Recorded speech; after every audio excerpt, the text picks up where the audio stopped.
Hello students, स्वागत है आप सभी का सुष्मिताज स्टडी स्पेस में।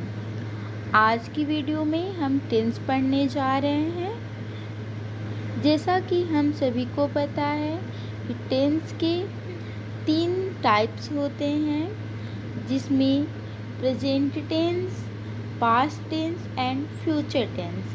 ये इसके 3 टाइप्स होते हैं और इन 3 टाइप्स के 4 टाइप्स होते हैं, जिसको हम ऐसे पढ़ें तो इंडेफिनिट टेंस, जिसको हम सिंपल टेंस के भी नाम से जानते हैं, कंटिन्यूअस टेंस, परफेक्ट टेंस और परफेक्ट कंटिन्यूअस टेंस।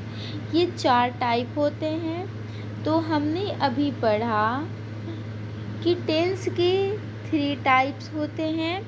कौन कौन से? Present tense, past tense and future tense.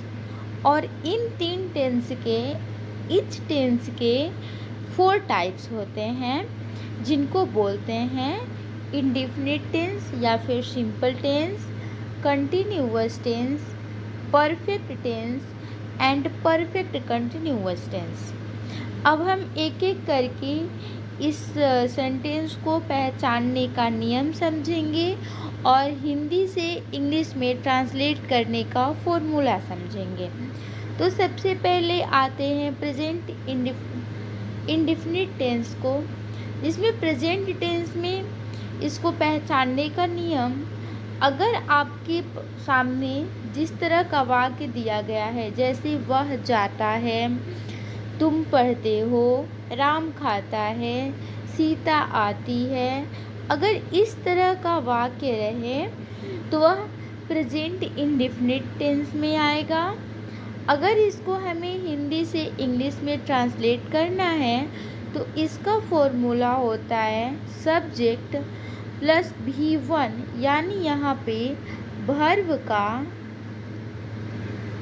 का फर्स्ट फॉर्म भी हो सकता है। फर्स्ट फॉर्म यहाँ पे इस V1 का मतलब वर्ब का फर्स्ट फॉर्म या फिर वर्ब का 5th फॉर्म आता है।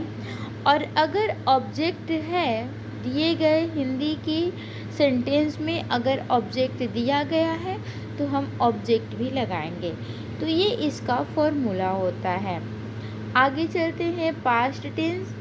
तो अगर वह गया, जैसे ये सेंटेंस दिया गया है, वह गया, तुम आए, वह पढ़ा, उसने खाया, राम ने खाया, इस तरह का वाक्य आए तो वह पास्ट इंडेफिनिट टेंस कहा जाता है। पास्ट इंडेफिनिट टेंस का हिंदी से इंग्लिश में ट्रांसलेट करने का फॉर्मूला है सब्जेक्ट प्लस वर्ब का सेकेंड फॉर्म प्लस ऑब्जेक्ट। तो आगे आते हैं फ्यूचर टेंस। फ्यूचर टेंस को पहचानने का नियम होगा, अगर जिस वाक्य के लास्ट में, अंत में गा, गी, गे ऐसे वर्ड का इस्तेमाल हुआ रहेगा, वो माना जाता है कि फ्यूचर टेंस में है। लेकिन इसके कुछ अपोजिशन भी हैं, जो हम नेक्स्ट वीडियो में जब हम डिटेल में टेंस पढ़ेंगे तब मैं आपको क्लियर करूँगी। तो अगर जैसे वह जाएगा, तुम आओगे, वह खाएगा, तुम पढ़ोगे, ऐसे तरह के वाक्य आए तो मानते हैं हम लोग कि ये जो वाक्य है यह फ्यूचर टेंस का है।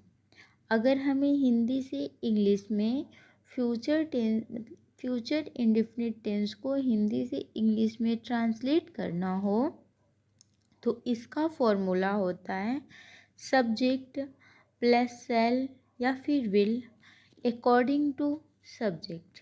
ये यहाँ पे हम लोग सेल का यूज करेंगे या फिर विल का, ये किस पे डिपेंड करेगा? सब्जेक्ट पे डिपेंड करता है। अगर यहाँ पे जो हमारा सब्जेक्ट आई रहा, यानी फर्स्ट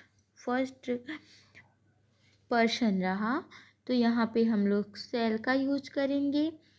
और अगर सेकंड पर्सन रहा, सेकंड पर्सन या फिर थर्ड पर्सन कोई वर्ब रहा, थर्ड पर्सन कोई सब्जेक्ट रहा तो वहाँ पे हम लोग विल का यूज़ करेंगे।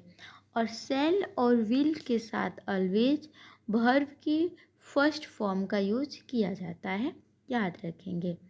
अगला आते हैं कंटिन्यूअस टेंस पे। सबसे पहले बात करते हैं प्रेजेंट कंटिन्यूअस की। तो देखो, प्रेजेंट कंटिन्यूअस टेंस को पहचानने का नियम है, अगर रहा है, रही है, रही हो, इस तरह के वाक्य के अंत में शब्द हो तो वो प्रेजेंट कंटिन्यूअस टेंस माना जाता है। इसके भी अपोजिशन है कुछ, तो ऐसे हम लिए लें आसान शब्दों में, तो वह पढ़ रहा है, तुम जा रहे हो, वह आ रहा है, मेरी मम्मी बाज़ार जा रही है। इस तरह के जो वाक्य हैं वो प्रेजेंट कंटिन्यूअस के कहे जाते हैं। इसके फॉर्मूला की बात करें तो इसमें सब्जेक्ट और सब्जेक्ट के अकॉर्डिंग इज, एम और आर का यूज़ किया जाता है। इसके साथ यहाँ पे वर्ब के साथ आईएनजी का यूज़ किया जाता है या फिर वर्ब के फोर्थ फॉर्म का यूज़ किया जाता है। और इसके साथ ऑब्जेक्ट, अगर सेंटेंस में ऑब्जेक्ट दिया हो तो हम ऑब्जेक्ट का इस्तेमाल करते हैं। ये इसका फॉर्मूला होता है हिंदी से इंग्लिश में ट्रांसलेट करने का। अगर सेम पास्ट टेंस की बात करें तो इसमें ज़्यादा चेंजेस नहीं आते हैं। जहाँ पे हम इज, एम और आर यूज कर रहे हैं प्रेजेंट टेंस में, वहाँ पे पास्ट टेंस में हम वॉज एंड वेयर यूज़ करेंगे। और जो वाक्य का स्ट्रक्चर होगा वो भी कुछ हद तक समान ही होता है। जैसे वहाँ पे है और हैं का यूज होता है, यहाँ पे था, थे, थी, ऐसे वर्ड का यूज होता है।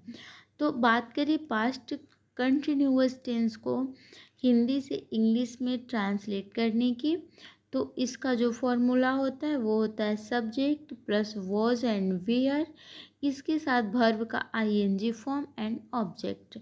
तो ये होता है कंटिन्यूअस टेंस को चेंज करने का फॉर्मूला। बात करें फ्यूचर टेंस की आगे, तो देखो फ्यूचर टेंस में अगर वाक्य इस तरह का हो, जैसे वह पढ़ रहा होगा, इस तरह का वाक्य हो तो वह वाक्य फ्यूचर टेंस का माना जाता है।